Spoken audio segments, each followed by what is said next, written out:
सियासी सूरत हाल पर भी गुफ्तो शनीद के लिए आज हमने प्रोग्राम में मदऊ किया है पाकिस्तान पीपल्स पार्टी से ताल्लुक़ रखने वाले साबिक यूसी नाज़िम महमूद हाशिम साहब को। अस्सलाम वालेकुम महमूद हाशिम साहब। कहा यह जा रहा है कि सिंध में हिज़्ब इख्तिलाफ़ को मुकाबला करने के लिए वफाकी हुकूमत साबिक वज़ीर दाखिला ज़ुल्फ़िकार मिर्ज़ा को गवर्नर सिंध जो है कि लगाने के लिए सोच विचार कर रही है। अगरचे वो गवर्नर सिंध बनते हैं तो सिंध की सियासत में क्या हलचल बपा होगी, आप क्या समझते हैं? दरअसल ये कि आप देख रहे हैं कि 3 साल तहरीक इंसाफ की गवर्नमेंट को पूरे होने वाले हैं, लेकिन एक तनाव की सूरत हाल है। सिंध गवर्नमेंट और वफाकी गवर्नमेंट के दरमियान जो है वर्किंग रिलेशनशिप का बहुत फुकदान है। और आपको पता होगा कि ज़ुल्फ़िकार मिर्ज़ा जो हैं पाकिस्तान पीपल्स पार्टी के रुकन भी रहे हैं, असम्बली के मेंबर भी रहे हैं। उनकी बेगम जो है फ़हमीदा मिर्ज़ा जो हैं वो भी स्पीकर नेशनल असम्बली रही हैं। लेकिन वज़ीर दाखिला बनने के बाद कुछ ऐसे मामला हुए जो तनाज़ात हुए, उसके बाद जो मैं समझता हूँ कि अब ये मुमकिन नहीं है कि पाकिस्तान पीपल्स पार्टी इस फ़ैसले को कबूल करे। और मैं समझता हूँ कि अब मामला को जो है वो मुफाहमत की तरफ जाना चाहिए। लेकिन अगर ये कदम वफाकी गवर्नमेंट ने उठाया गवर्नर सिंध के हवाले से, ज़ुल्फ़िकार मिर्ज़ा के हवाले से, तो मैं समझता हूँ तनाव में मज़ीद इजाफ़ा होगा और सिंध जो है वो बहुत पेचीदा सूरत हाल का शिकार हो जाएगा। बात यह है कि पाकिस्तान पीपल्स पार्टी जो है वो लियारी के मफादात को देखती है।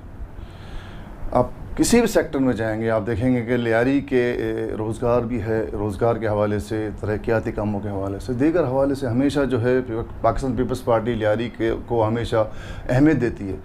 मैं समझता हूँ ज़ुल्फ़िकार मिर्ज़ा की ज़रूरत नहीं है लियारी को। एक वक्त था वो बने थे, अपना ओहदे पे थे, लेकिन वो मामला अब ख़त्म हो गया। अब मैं समझता हूँ कि इनके आने से लियारी में कोई फ़र्क नहीं पड़ेगा। कोरोना एक मरतबा फिर तेज़ी से सर उठा रहा है। वफाकी हुकूमत जो इक़दामात उठा रही है, क्या आप उससे मुतमईन हैं? आप देखें, पिछले साल मार्च में लॉकडाउन लगाया गया था और आप ये बात भी महसूस करते होंगे कि वफाकी गवर्नमेंट की जो पॉलिसी दीगर 3 सूबों के हवाले से जो थी, वो सिंध गवर्नमेंट के हवाले से उनकी पॉलिसी में तज़ाद था। और इस बात को भी आप महसूस करेंगे, सिंध गवर्नमेंट ने जो इक़दाम किए लॉकडाउन के हवाले से, उसी इक़दाम को पंजाब ने भी फॉलो किया, बलूचिस्तान ने भी फॉलो किया और दीगर सूबों ने भी फॉलो किया, KPK ने भी फॉलो किया। अभी मैं समझता हूँ सिंध गवर्नमेंट हमेशा कोशिश करती रही है कि वफाक से NOC को जो इजलास होते हैं उसमें जाकर एक मुफाहमती अमल का एक मामला किया जाए और इस मामले को आगे बढ़ाया जाए। तो कोरोना की जो सूरत हाल है, इसमें अवामी मिली यकजहती की बहुत ज़रूरत है, एक पॉलिसी की बहुत ज़रूरत है। अगर सिंध गवर्नमेंट और वफाक गवर्नमेंट मिलकर अगर पॉलिसी बनाएंगे तो आवाम को इससे फ़ायदा भी होगा। जिस तरीके से आज पंजाब के अंदर तो लॉकडाउन लग चुका है और सिंध में आज 6 बजे से लॉकडाउन लगना शुरू हो जाएगा। अगर बैनुल सूबाई ट्रांसपोर्ट के ऊपर जो पाबंदी लगाई गई है उस पर अमल हो, मार्केट्स बंद की जाए, जो NCOC ने जो पॉलिसी बनाई है, एक मुफाहमती पॉलिसी, तमाम अगर सूबे इस पर अमल करें तो मैं समझता हूँ कि ये एक अच्छा अमल होगा। और वफाक को और सूबों को इस मामले पे, कोरोना जिस तरीके से इंडिया में सूरत हाल बनी हुई है, इस पर किसी किस्म के अख्तलाफ का शिकार नहीं होना चाहिए और सिंध गवर्नमेंट मुकम्मल तौर पर वफाक से ताउन कर रही है। मौजूदा वफाकी हुकूमत PTI की जो है उसकी हुकूमत जो मुद्दत पूरी करती दिखाई दे रही है आपको? आप खुद देख रहे हैं कि जिस तर्ज़ हुकूमत जो आप देख रहे हैं, गुड गवर्नेंस नहीं आपको नज़र आ रही है। आपको मुख्तलिफ, आप वज़ीर ख़जाना की बात करेंगे वो तब्दील हो रहे हैं, मुख्तलिफ ओहदों पे जो लोग, तब्दीली की बहुत लंबी। और असद उमर का जो आपने अभी एक बयान सुना भी होगा, उन्होंने कहा कि हो सकता है कि इमरान खान जो है असम्बलियाँ तोड़ दें। तो एतमाद का फुकदान इमरान खान की अपनी गवर्नमेंट के अंदर ही है। अगर ये गवर्नमेंट ख़त्म होगी तो अपने बलबूते पे जाएगी, कोई अपोजिशन को उस पर मेहनत करने की ज़रूरत नहीं है। इन्होंने जो पॉलिसीज़ इख्तियार की भी हैं, करप्शन का बहुत दावा उन्होंने किया, बहुत उन्होंने वावेला किया, लेकिन अगर आप देखें आटा, चीनी, पेट्रोल और दीगर बहुत सारे स्कैंडल्स सामने आ रहे हैं, ख़ासतौर पर जहांगीर तरीन के हवाले से भी अगर आप देखेंगे। तो मैं समझता हूँ कि जो पॉलिसी ये गवर्नमेंट कर रही है, चला रही है, इस पर आगे इसको बढ़ना बहुत मुश्किल है। अगर ये गवर्नमेंट ख़त्म होगी तो अपने उस पर ख़त्म होगी, वरना मैं समझता हूँ कि अगर इसको 5 साल पूरे करने दिए जाए, ताकि जो उन्होंने तब्दीली के हवाले से जो लोगों को ख्वाब दिखाए थे वो उनकी हकीकत जो है आवाम पे आश्कार हों, ताकि जब ये अगले इलेक्शन में आएंगे तो उनको हकीकत मालूम पड़ेगी। सानिया कोयटा में एक मरतबा फिर कुछ हलाकतें हुई, उसके बाद जोब में फिर दहशत गर्दी की एक लहर को ज़ोर पकड़ते दिखाई दिया, हमने देखा, और उसके नतीजे में 4 जवान भी शहीद हुए। आखिरकार इस मुल्क से दहशतगर्दी के अफरियत को कैसे जो है कि दूर किया जा सकता है? मैं समझता हूँ कि दहशतगर्दी पे अगर आप पिछले कुछ सालों की तरफ आप जाते हैं तो मैं समझता हूँ दहशतगर्दी में कमी हुई है। ख़ास तौर पे जो वाक़या हमारे जो मिलिट्री स्कूल में जो हुआ था पेशावर में, उसमें बहुत सारे बच्चे शहीद हुए थे। उस पर बाकायदा तमाम जो सियासी जमातें थी उन्होंने एक बाकायदा लाहेमल तय किया, और उस लाहेमल पे अमल अभी भी मैं समझता हूँ पूरी तरीके से नहीं हो रहा। अगर इसमें अमल किया जाए, हमारे इंटेलिजेंस इदारे, हमारे सियासी जमातें, हमारे अवाम, ये तमाम लोग मिलकर अगर इस पर कोशिश करेंगे तो मैं समझता हूँ कि इस पर काबू पाना ज़रूरी है, क्योंकि आवाम के बगैर इंटेलिजेंस इदारे या फ़ौज या पुलिस या रेंजर्स कुछ भी नहीं कर सकती। आवाम का ताउन उनसे होगा, दहशतगर्दों की निशानदी की जाएगी और एक रब्त कायम किया जाएगा इंटेलिजेंस इदारों के अंदर, तो मैं समझता हूँ कि इस अफरियत पे काबू पाया जा सकता है। मौजूदा ज़िमनी इंतखाब NA 249 में कहा यह जा रहा है कि पाकिस्तान पीपल्स पार्टी ने पस पर्दा इस्टेब्लिशमेंट से कोई साजबाज की है कि जिसके नतीजे में उन्हें फ़तह नसीब हुई। आपका क्या मौक़िफ़ है इस पर? एक रिवायत पड़ गई है, बड़े अफसोस की बात है कि जो भी हारता है वो जीतने वाली जो है वो जमात पर ये इल्ज़ाम लगाता है कि आप इस्टेब्लिशमेंट के साथ मिले हुए हैं। बात यह है कि जब इलेक्शन हुए थे लास्ट, फैसल वाउडा जब जीते थे और मंदो खैल साहब में हार गए थे और उन्होंने काफ़ी कम वोट लिए थे, लेकिन मैं आपको ये बात बताता चलूँ, उसके बाद मंदो खैल उस कंस्टिट्यूंसी में मौजूद रहे हैं। उन्होंने बहुत सारे तरक्याती काम किए हैं, लोगों की गमी खुशी में शरीक रहे हैं, उन्होंने आवाम को नहीं छोड़ा। फैसल वाउडा ने दावा किया था कि मैं यहाँ पे घर भी लूँगा, अपना ऑफिस भी बनाऊँगा, वो एक डस्टबिन में बैठ के उन्होंने फ़ोटो भी खिंचवाए थे। तो इससे आवाम को बहुत ही दचका लगा कि एक अवामी नुमाइंदा जो अवाम में दावे करता है कि मैं आऊँगा और आपके मसाइल हल करूँगा और उसके बाद गायब हो जाता है, तो लाजमी उसका रद्द-ए-अमल था। और पाकिस्तान पीपल्स पार्टी की गवर्नमेंट है, लोगों को उम्मीद पाकिस्तान पीपल्स पार्टी से। अब पानी का जो नवाज शरीफ नून लीग ने जो एक दायरा लगाया, पानी को वोट दो, तो पानी एक मामला जो है वफाकी सूबाई गवर्नमेंट से ताल्लुक़ रखता है और इस पे काम हो रहा है। काफ़ी एरियाज़ के अंदर पानी के मामला को दुरुस्त किया गया है और मंदो खैल की जो फतह है वो तकरीबन 3 साल की मेहनत के बाद हुई है। इसमें एस्टेब्लिशमेंट का मैं समझता हूँ कोई अमल दखल नहीं है। आप खुद देख लें कि जब रिज़ल्ट आ रहे थे उस तक किसी किस्म की मीडिया भी वहाँ मौजूद थी। आप देखें कि कहीं पे भी ये लिखा नहीं, आपने सुना होगा कि किसी किस्म की धांधली की गई है। सिर्फ रिज़ल्ट के लेट होने की वजह से उन्होंने ये बात की कि पाकिस्तान पीपल्स पार्टी ने बेईमानी की। मैं समझता हूँ ये बिल्कुल नाजायज़ और दुरुस्त बात नहीं है ये वाली। असद उमर साहब, उसके बाद हफीज़ शेख साहब, फिर हमाद अज़हर साहब, अब जो है कि शौकत तरीन साहब को वफाकी वज़ीर ख़जाना तैनात किया गया है। आप क्या समझते हैं वो पाकिस्तान के लिए कैसे साबित होंगे? पाकिस्तान बड़ी मुश्किल सूरत हाल के शिकार है माशी तौर पे, क्योंकि जो पॉलिसीज़ इस गवर्नमेंट ने की हैं, आपकी GDP भी ग्रोथ भी कम हो गई है, आपकी एक्सपोर्ट थोड़ी सी बढ़ी है, उसमें कुछ ऐसे मामला थे, और आपके जो रेमिटेंस हैं वो भी बढ़ गए हैं। लेकिन मैं ये समझता हूँ कि अफसोस का मुकाम है कि हमारे मुंतखब नुमाइंदों में से लोग नहीं हैं। जिस तरीके से इमरान खान ने एक दावा किया था कि मेरे पास एक बहुत बड़ी टीम मौजूद है जो कि इस मुल्क की तकदीर को तब्दील कर देगी, लेकिन आपने देखा कि शौकत मुख्तलिफ जो अदवार में जो चौथा जो आपके सामने जो आया है शौकत अजीज़ साहब, इन्होंने उनकी तमाम जो कारकर्दगी है 2.5-3 साल की, उस पर जो उन्होंने बिल्कुल नफ़ी का इज़हार किया है कि IMF से जो मुआहदे किए गए वो गलत मुआहदे किए गए और माशी जो सिम थी वो गलत थी। इसका मकसद ये है कि अब फिर से जो है वो कहानी जो है सिफर से स्टार्ट होगी। अब देखें, अल्लाह उनको कामयाबी दे, क्योंकि शौकत अजीज़ पाकिस्तान पीपल्स पार्टी के दौर में भी रहे हैं, हफीज़ शेख भी रहे हैं, मुख्तलिफ लोग जो हैं मुख्तलिफ दौर अदवार में जो है हमेशा आते रहे हैं। तो मैं समझता हूँ कि शौकत अजीज़ को इस पर काफ़ी मेहनत करनी पड़ेगी और जब तक GDP ग्रोथ आगे बढ़ाई नहीं जाएगी, इस मुल्क के अंदर जो महंगाई को जफरियत जो पैदा हो चुका है, जो महंगाई के तूफ़ान आए, वो कम नहीं हो सकता। और आवाम की मुश्किलात मैं नहीं समझता हूँ कि शौकत अजीज़ के आने के बाद जो इनके आने के बाद जो कम होंगी। ख़त्म नबूवत पर पाकिस्तान पीपल्स पार्टी क्या राय रखती है और तहरीक लब्बैक पाकिस्तान पर पाबंदी हटाई जानी चाहिए या नहीं? आप क्या कहते हैं? ख़त्म नबूवत पे हर मुसलमान का अक़ीदा है कि नबी करीम सल्लल्लाहु अलैहि वसल्लम आखिरुज़्ज़मा हैं, उनके बाद कोई नबी नहीं आएगा। ये पॉलिसी तो अगर आप देखेंगे तो भुट्टो साहब ने, हमारे जो शहीद भुट्टो थे, अल्लाह ताला उनको जन्नत नसीब करे, मुख्तलिफ उनसे इख्तलाफ करते थे, लेकिन अब जब ये बात सामने आ रही कि कादियानियों को काफिर करार देना, ख़त्म नबूवत का जो कानून था उसमें बहुत सारे लोग, शायमन दुरानी भी थे और बहुत सारे लोग, अल्लाह ताला तमाम लोगों को गरीब के रहमत करे, इन तमाम लोगों का किरदार था। तो आप इससे वाज़ेह होता है कि पाकिस्तान पीपल्स पार्टी जो है हमेशा ख़त्म नबूवत पर यकीन रखती है और हमारे कायद शहीद जुल्फ़िकार अली भुट्टो ने जो मिशन जो ख़त्म नबूवत का शुरू किया था उस पर हम कायम रहेंगे और हमेशा हमारा ख़त्म नबूवत ईमान रहेगा। तहरीक लब्बैक का पाकिस्तान में समझता पाबंदी किसी पे भी नहीं लगनी चाहिए। एक अच्छी जमात है, एक अच्छे काज के लिए उठी हुई है। हाँ, कुछ मामला है, कुछ शरपसंद लोग थे जिन्होंने ये हरकतें की, लोगों को, पुलिस वालों को शहीद भी किया और वो मिला को नुकसान भी पहुंचाया। इस तरह भी काफ़ी लोग शहीद हुए। मैं समझता हूँ कि पाबंदी लगने से मामला दुरुस्त नहीं होते। तहरीक लब्बैक पाकिस्तान पे पाबंदी हटनी चाहिए। इंतखाबी इस्लाहात के हवाले से आपकी क्या राय है और इलेक्ट्रॉनिक जो वोटिंग मशीन वफाकी हुकूमत ने मुतारिफ़ कराई है ये कैसी साबित होगी? इलेक्ट्रॉनिक मशीन के हवाले से मैं समझता हूँ एक दुरुस्त इक़दाम है, लेकिन एक एतमाद का फुकदान कि पाकिस्तान पीपल्स पार्टी का ये मौक़िफ़ है कि इलेक्शन में इस्टेब्लिशमेंट का किरदार नहीं होना चाहिए। इसका ये श्योरिटी होगी तो बात आगे बढ़ेगी। मैंने एक बात की कि दोनों पाकिस्तान पीपल्स पार्टी या दीगर जमातें जो हैं वो अपोजिशन की है, वफाक ने जो मामला किए हैं कौमी असम्बली के अंदर अगर आप देखेंगे या उनके नशरियात के जो मुख्तलिफ जो तर्जुमान हैं उनका जो रवैया रहा है वो एतमाद के फुकदान की वजह से ये मामला आगे नहीं बढ़ा है। मैं समझता इंतखाबी इस्लाहात होनी चाहिए इस मुल्क के अंदर। मैं एक छोटे से यूनियन कौंसिल में हमेशा इलेक्शन लड़ा हूँ, अंदाज़ा कर ले कि छोटे से यूनियन कौंसिल के इलेक्शन में भी 4 से 5 लाख रुपये खर्च होते हैं।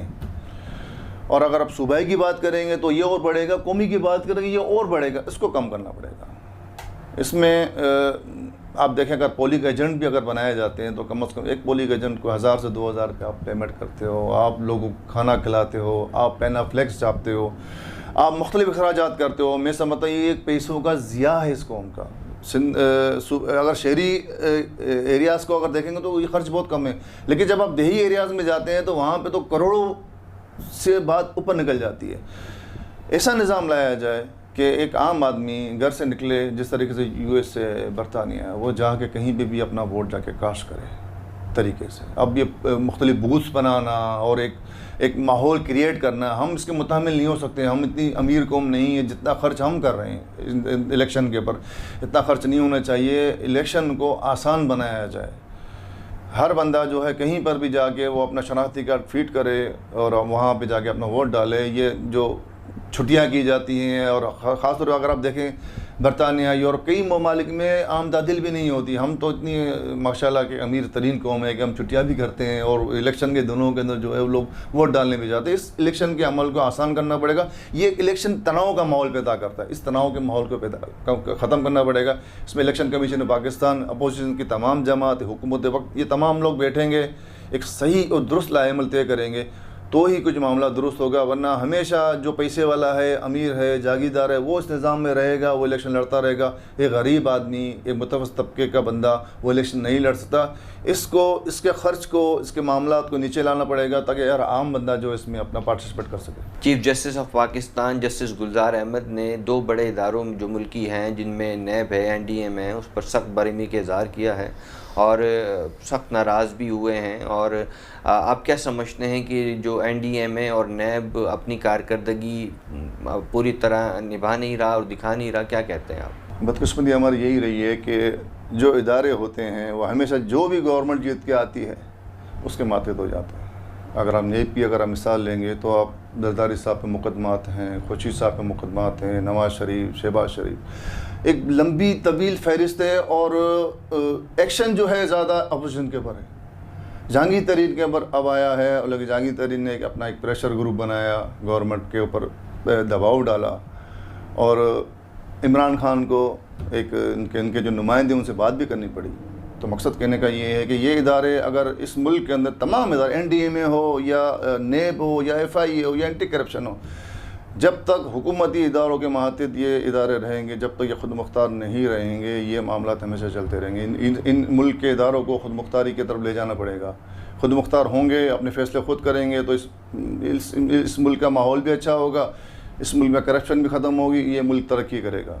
मैं समझता हूँ कि चीफ जस्टिस पाकिस्तान ने एक अच्छा कदम उठाया और ये एक वाहिद इदारा ही है पाकिस्तान का मुकन्ना जो हमेशा जो है वो एक्शन लेती रहती है, उससे मामला दुरुस्त की तरफ भी जाते हैं, लेकिन कई मामला पे अमल भी, हालांकि आप देख लें कि इदारे इतने मजबूत हैं कि सुप्रीम कोर्ट के आर्डर के बावजूद भी कई मामला के पर अमल नहीं होता। आप लियारी में नाज़िम रह चुके हैं, तो लियारी को अभी क्या समझते हैं आप, मज़ीद किन किन मसाइल का सामना है और उन्हें कैसे दूर किया जा सकता है? मैं आपको बताऊं, मैं लियारी टाउन का नाज़िम 2008 से 2010 में था। लियारी डेवलपमेंट पैकेज का जो ऐलान किया गया था वो मेरे दौर में हुआ था। उसकी मनसूबाबंदी करना, उस काम को करवाना और मुख्तलिफ मीटिंग्स में PDM की मुख्तलिफ मीटिंग्स के अंदर मैं रहकर इस तमाम मामलों को मैं देखता था। मुझे बड़ा अफसोस होता है इस बात के ऊपर। आपके RO प्लांट भी लगे हुए हैं, हमने तमाम रोड्स बनवाए, रोड्स में सीवरेज की लाइनें डाली, हमने वहाँ पानी की लाइनें डाली, हमने जो है वो पंपिंग स्टेशन पानी के थे उनकी मोटर चेंज की, वहाँ पे हमने जनरेटर रखवाए, सीवरेज का सिस्टम पूरा चेंज कर दिया। हमने हमारे ग्राउंड्स थे उसको हमने फ्लड लाइट सिस्टम किया, उसमें हमने जो है वो जनरेटर लगवाए, हमने तमाम पार्ट्स को हमने बेहतर किया, उसमें तमाम सिस्टम लेकर आए। मुख्तलिफ सेक्टर्स के अंदर काम है। एजुकेशन में बहुत सारी स्कूल्स, अगर आप लियारी की देखेंगे तो माशाल्लाह स्कूल्स आपको बहुत खूबसूरत इमारतें नज़र आएंगी। आप यूनिवर्सिटी की तरफ जाएंगे, आप मेडिकल कॉलेज की तरफ जाएंगे, एक रेवोल्यूशन। एक अफसोस का मुकाम ये है कि अब मैं फिर से वही, अब जब सिस्टम हमारा 2010 में ख़त्म होता है तो फिर कुछ अरसे के बाद जो MNA का MP को फंड्स मिलता है तो जो रोड हमने बनाया होता है वो सीवरेज की लाइन खोद रहा होता है, एक बंदा जो है वो वाटर की लाइन खोद रहा होता है। तो ये तसलसल चलता रहता है, लेकिन ये तसलसल को ख़त्म करना पड़ेगा। इसकी छोटी सी मिसाल, मैं लियारी की बात नहीं करूँगा, मैं अपने पूरे कराची की बात करूँगा। मैं आपको छोटी सी मिसाल दूँगा, क्योंकि इस वक्त जो है वो मैं पार्लियामेंट लीडर था पूरे साउथ का, मलिक फैज़ हमारे चेयरमैन थे, तो हमने मुख्तलिफ सदर के इलाज, कुछ सदर में हमारे इसमें था एरिया, उसके अंदर था, हमने उसमें मुख्तलिफ काम किए, रोड्स बनवाए, कारपेटिंग की, उसमें हमने बहुत अच्छे अंदाज से, बेहतर अंदाज से कारपेटिंग की, इससे बना भी लिया। थोड़े अरसे के बाद जब MNA को, अब मैं नाम नहीं लूँगा किसी पार्टी का, एक MNA को फंड मिला, उसने वो रोड खोदा, वहाँ सीवरेज की लाइन डाल दी। एक MNA को फंड मिला, उसने खोद के वहाँ पानी की लाइन डाल दी। मकसद कहने का ये है कि आवाम की टैक्सों से जो रोड बनते हैं वो गलत प्लानिंग से तोड़ दिए जाते हैं। मैं एक अपील करूँगा तमाम इदारों से, सूबाई है, कौमी असम्बली के जो हमारे मेंबरान हैं, वो एक कानून साजी करें कि सिर्फ एक इदारा होना चाहिए इस मुल्क के अंदर, इस कराची के अंदर, इस सिंध के अंदर, तमाम सूबों के अंदर डेवलपमेंट में सिर्फ एक इदारा होना चाहिए और मरकज़ी इदारा होना चाहिए। अब KMC अलग काम करती है, DMC अलग काम करती है, यूनियन कौंसिल अपने फ़ंड्स अलग इस्तेमाल करती है, कैंटोनमेंट अपने फ़ंड्स अलग इस्तेमाल करती है, KPD अपने फ़ंड्स अलग इस्तेमाल करती है, लेकिन एक ही रोड पे अलग अलग लोग जो हैं वो अपने मंसूबे बनाना शुरू कर देते हैं। इससे पैसों का ज़ाया होता है। मैं समझता हूँ कि गवर्नमेंट को एक ऐसा इदारा बनाना चाहिए कि तमाम डेवलपमेंट एक इदारे के थ्रू और विद प्लानिंग और मास्टर प्लान कराची का लाजमी है। बगैर मास्टर प्लान के यहाँ पर आप अरबों रुपए दफन करते जाएंगे, अरबों रुपए दफन होते रहेंगे, इसी तरीके से पैसा ज़ाया होता रहेगा। सूबा पंजाब में देखा हमने, बल्दियाती निज़ाम बहाल हो चुका है, KPK में देखा, लेकिन जो है कि सिंध में आखिरकार क्या वजह है, क्या चीज़ आड़े आ रही है कि यहाँ बल्दियाती निज़ाम बहाल नहीं हो पा रहा? बल्दियाती निज़ाम असल में 18वीं तरमीम के बाद जो है वो हर सूबाई सब्जेक्ट हो गया, लेकिन मैं समझता हूँ उसको वफाकी सब्जेक्ट कर देना चाहिए। इस सूरत में है कि कानून साजी वफाक करें, सूबे के अंदर हो बल्दियात, कानून साजी तमाम जितने भी सूबे हैं उसमें एक ही कानून नाफिज करना चाहिए। मैं शिकायत अपनी पार्टी से भी करूँगा, क्योंकि मैंने हमेशा महसूस किया है कि हालांकि आइन का हिस्सा है बल्दियाती नुमाइंदगी, क्योंकि सियासी वाबस्तगी, सियासत और माली इख्तियारात हैं, इंतज़ामी इख्तियारात हैं, वो तमाम जो है निचली सतह पे जो है आम बंदा जो है अच्छी तरीके से तमाम मसाइल को देख सकता है। लेकिन हमेशा ये रहा है कि सुप्रीम कोर्ट के आर्डर से हमेशा इलेक्शन कराए गए हैं, तो सूबे के अंदर कभी भी कोई सूबाई गवर्नमेंट इसमें दिलचस्पी नहीं लेती। लेकिन मैं समझता हूँ कि इस मुल्क को अगर लीडरशिप देनी है, आवाम के मसाइल हल करने हैं, तो बल्दियाती निज़ाम लाना लाजमी है। अब मैं बताऊं कि मैं अभी बल्दियाती नुमाइंदा नहीं हूँ, लेकिन अभी आप देखें अभी मुख्तलिफ लोग मेरे पास आते हैं मसाइल के हवाले से, क्योंकि आपको असिस्टेंट कमिश्नर अवेलेबल होना मुश्किल है, DC से आपको टाइम लेना पड़ता है, क्योंकि DC आपका एडमिनिस्ट्रेटर है साउथ का, अच्छा आदमी है, अच्छा काम कर रहा है, लेकिन वो एक तरीक़ेकार में उनका है, उनसे आप टाइम लोगे। अब हम अवामी नुमाइंदे थे, या मलिक फयाज डिस्ट्रिक्ट चेयरमैन, मैं टाउन नाज़म था, हमारे दरवाजे आवाम के लिए खुले होते थे, हमारे घर पे भी लोग आते थे, हमारे ऑफिस में भी लोग आते थे।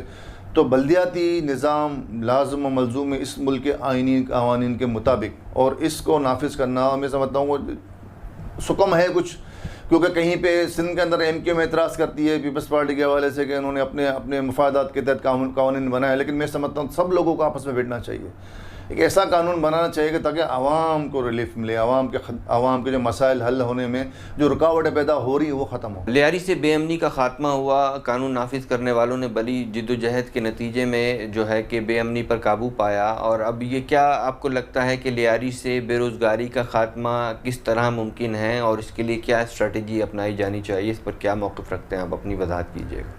बहुत बड़ी तादाद में यहाँ के नौजवानों को नौकरियाँ दी गई हैं, लेकिन एक बदकिस्मती है कि अगर आप नौकरियाँ लाते हैं तो आपके पास मैट्रिक से ऊपर बच्चा नहीं मिलता। ये हमेशा से यहाँ का एक सेटबैक रहा है हमारे लिए। तालीम वो शोबा है जिसमें हम काम कर रहे हैं, पाकिस्तान पीपल्स पार्टी लियारी में काम कर रही है। स्कूल्स तो हैं माशाल्लाह। अब आप मेडिकल कॉलेज में जब मैं टाउन आज़म लियारी था तो हमने 25 दाखिले रखे थे लियारी के बच्चों के लिए। हमने लेजिस्लेशन कराई थी सूबाई गवर्नमेंट से, और 25 दाखिले लियारी के बच्चों को ऑन मेरिट मिला करते थे। अब आप अगर देखेंगे तो तकरीबन 6 से 7 बैच निकल चुके हैं। काफ़ी डॉक्टर्स जो हैं लियारी के अंदर जो हैं वो मेडिकल कॉलेज से निकले हैं। अब तो खैर 10 दाखिले हो गए। यूनिवर्सिटी की आप मिसाल लेंगे तो मैं समझता हूँ कि school college university medical college, अगर बच्चा हमारा यहाँ से होकर गुजरेगा तो बेरोज़गारी में इजाफा नहीं होगा। और पाकिस्तान पीपल्स पार्टी में यहाँ पर जो हमारे मुख्तलिफ लोग जो हमारे पार्टी के जो अहदेदार हैं, खलील हौद साहब हैं, उनके पास जॉब्स आती हैं, वो हमें कहते हैं, लेकिन उस क्राइटेरिया पे बच्चे हमारे नहीं उतरते। कहने का मकसद ये है कि तालीमी शोबे में अगर तरक्की होगी तो बेरोज़गारी भी यहाँ पे कम होगी। पाकिस्तान पीपल्स पार्टी ने हमेशा रोज़गार पूरे पाकिस्तान में दिया है, उसका एक हमेशा से एक वतीरा रहा है। बदअमनी की आप बात करते हैं तो अब तकरीबन 3-4 साल से अल्लाह का शुक्र है कि लियारी अमन का गहवार है। आप अगर CPLC के अगर आदत शुमार है, पुलिस के आदत शुमार अगर देखेंगे जराइम के हवाले से तो लियारी आपको कम नज़र आएगा। लेकिन इक्का दुक्का वाक़या, जिस तरह कल एक बच्चा जो है वो शहीद हुआ, बड़ा अफसोस हमें। पाकिस्तान पुलिस का हमारे SP साहब का ड्राइवर था, बड़ा अफसोस हुआ, वो डकैती के दौरान जो है वो शहीद हो गया। अल्लाह ताला उन्हें जन्नत नसीब करे। लेकिन मैं समझता हूँ लियारी अमन का गहवारा है। लियारी में अब बदअमनी का मामला नहीं है। जूँ कुछ लोग सर उठाते हैं बदअमनी फैलाने के, रेंजर्स, पुलिस, हमारे दीगर इदारे आकर जो है उन्हें फिर से जो है, और हम भरपूर ताउन करते हैं हमारे इदारों के साथ ताकि हमारा लियारी अमन का गहवारा रहे। प्रोग्राम अपने इख्तिताम को पहुँचता है। अपने मेज़बान वक़ार हुसैन को दीजिए इजाज़त। अल्लाह ने के बाद।